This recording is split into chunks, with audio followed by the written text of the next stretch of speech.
फिर अचानक शांति टूट गई। विभूषण एक घुटी हुई सांस के साथ झटके से सीधा खड़ा हो गया। उसकी चेस्ट जोर जोर से धड़क रही थी। उसकी उंगली रजाई को निचोड़ रही थी। आंखें नींद से बड़ी और गीली हो गई थी। पसीना उसके स्किन से दूसरी शर्ट की तरह चिपकी हुई थी, जिससे उसकी हेयरलाइन और उसका कॉलर बोन भीग रहा था। नहीं, उसने धीरे से कहा, आवाज भारी और फटी हुई थी, मत मुझे दफनाओ प्लीज। लैंजन एक सांस में ही उठ गया, बिना किसी हिचकिचाहट के हाथ आगे बढ़ाया। वीन, उसने कहा, आवाज धीमी और स्थिर थी, जैसे शाम के समय मंदिर की घंटियां बज रही हो। तुम यहाँ पे हो, तुम सुरक्षित हो। विभूषण ने तेजी से पलकें झपकाई। वो भ्रमित था। गुफा धीरे धीरे उसके चारों ओर आकार लेने लगी। लालटेन की चमक, दबा के जार की घिसी हुई अलमीरा, वैन क्वीन दूर से आती हुई धीमी धीमी आवाज जो बाहर किसी को आदेश दे रही थी। ताबूत नहीं, आग नहीं, उसके शरीर पर मिट्टी का दबाव, घुटन का वजन नहीं, बस वो दुनिया जहाँ पर वो वापस आ गया था। बस लैंजन। विभूषण ने अपनी सर आगे झुका लिया। उसकी सांसें लैंड वांची के कंधे से टकरा रही थी। उसका हाथ गले लगाने के लिए नहीं उठा, वो बस उसके बगल में मरे हुए वजन की तरह लटका रहा। लैंजन ने फिर से अपनी पकड़ मजबूत कर ली। तुमने क्या उसका सपना देखा था? उसने धीरे से कहा, इलिनोज़ का। विभूषण ने कोई भी जवाब नहीं दिया। लैंजन ने उसकी चुप्पी को कंफर्मेशन समझ लिया। उसने धीरे से सांस छोड़ी, खुद को संभाला। तुम्हें डर है कि वो तुमसे बच्चा छीन लेगा? विभूषण ने मुश्किल से निगला। हाँ, उसने कहा, क्योंकि ये आसान था। उसे कहना आसान था कि मुझे उस दिन का डर था जब मैं मर जाऊंगा। मुझे उन हाथों का डर था जिनने मुझे अंधेरे में फेंक दिया था और मेरे पीछे की दुनिया को सील कर दिया था। लैंजन ने सर हिलाया। उसने धीरे से विभूषण के माथे से गीला बाल हटाया। वो एक ठंडा कपड़ा दबाया। वो तुम्हें नहीं छुएगा, उसने शांत लेकिन पक्के इरादे से कहा। जब तक मैं सांस ले रहा हूं तब तक नहीं। विभूषण ने फिर उसकी तरफ देखा। आंखें बड़ी नहीं जा रही थी, यादों की गूंज से लाल थी। तुम नहीं जानते हो कि वो कौन है। मुझे पता है कि वो क्या करता है, लैंजन ने जवाब दिया। वो जिसे नहीं जानता उसे नष्ट नहीं कर सकता, लेकिन तुम्हें उसकी उंगलियां विभूषण के पेट के उभार पर टिक गया। तुमने पहले ही कुछ बहुत बड़ा बना दिया है। विभूषण का गला रुंध गया। उसका होठ जैसे खुला, जैसे बोलने के लिए, फिर बंद हो गया। वो लैंजन को सच नहीं बता सका, अभी नहीं, तब नहीं जब लैंजन ने उसे देखा, जैसे अभी भी उस पर भरोसा हो।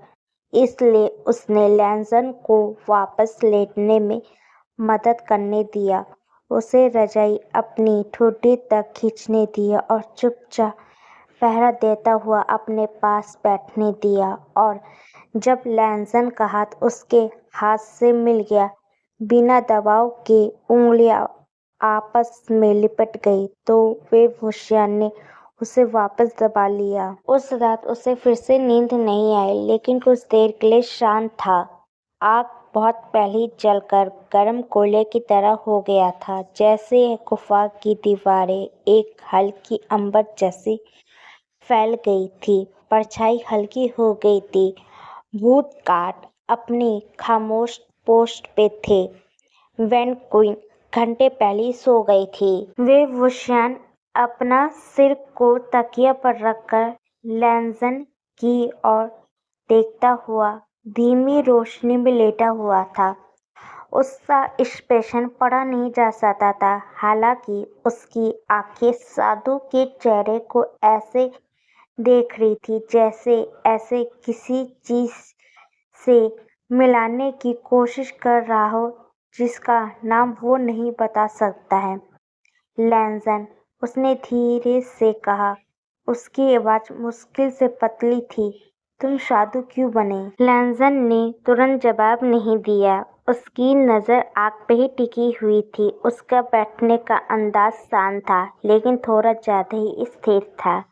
फिर धीरे धीरे उसने अपने हाथ अपनी गोद में जोड़ लिया। खामोशी के लिए उसने आखिरकार कहा, भूल जाने के लिए। विभूषण ने उसे गौर से देखा। टिमटिमाती रोशनी में उसका गला की हड्डी उभरी हुई दिख रही थी और उसकी आंखों के नीचे थकान साफ झलक रहा था। और क्या ये काम आया? लैंजन एक बार अपना सिर हिलाया। नहीं। फिर एक खामोशी छा गई। विभूषण अपने पीठ के बल लेट गया और ऊपर अपने सिर के ठीक ऊपर बिना खुरदरी पत्थर के छत को घूरने लगा। उसका हाथ अनजाने में उसके पेट के उभार पर टिक गया। तो फिर वो क्या बात थी? ऐसा कौन सी भयानक चीज थी जिसके लिए तुमने सब कुछ पीछे छोड़ दिया? लैंजन ने धीरे से अपनी नाक से सांस बाहर छोड़ा। जब आखिरकार वो बोला तो उसकी आवाज नरम थी, लेकिन उसमें एक पक्कापन था।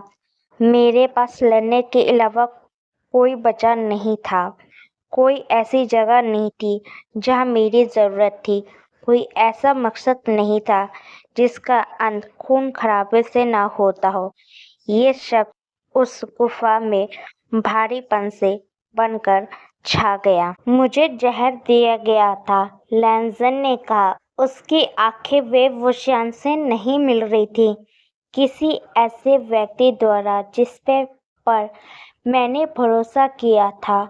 मैं उसे पलटवार कर सकता था, उसका बेनकाब करने की कोशिश कर सकता था, लेकिन मैं थक चुका था और मैंने सोचा शायद गायब हो जाना बेहतर होगा मेरे लिए, गुस्सू के लिए, दुनिया के लिए। विभूषण ने कुछ नहीं बोला। तब लैंजन उसकी ओर मुड़ा और उसकी आवाज कुछ कच्चापन सा था।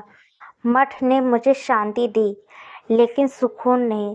साधना से जागने के बाद भी मैं अंदर से खाली महसूस करता था। उसने विभूषण की ओर देखा, उसके चेहरे की ओर।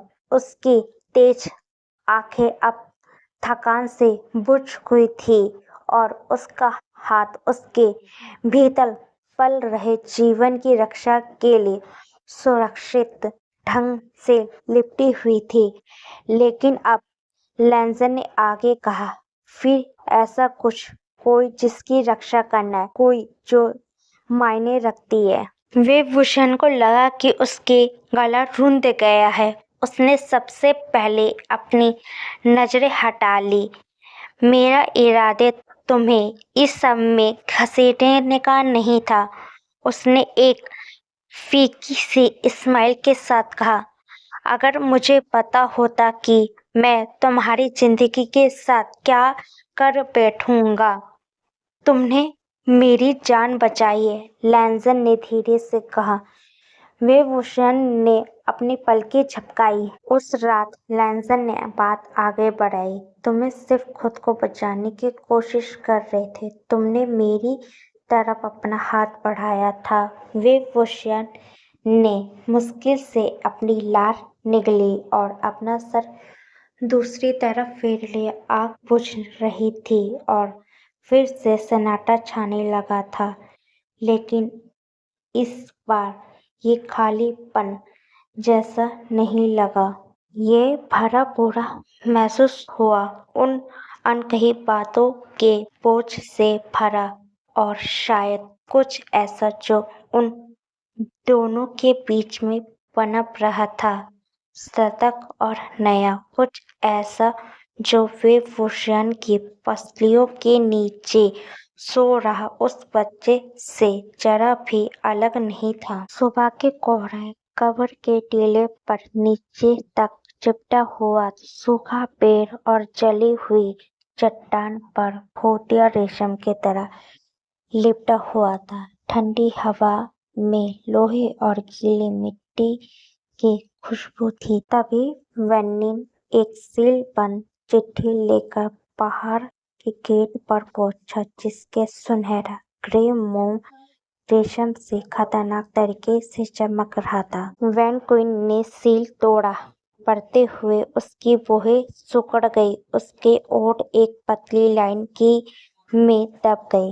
वेबभूषण, जो पास के एक आधी नक्काशीदार बेंच पर लेटा हुआ था, उसने एक गुजरते हुए भूतिया गार्ड की तरफ एक टहनी फेंकी और ऊपर देखा।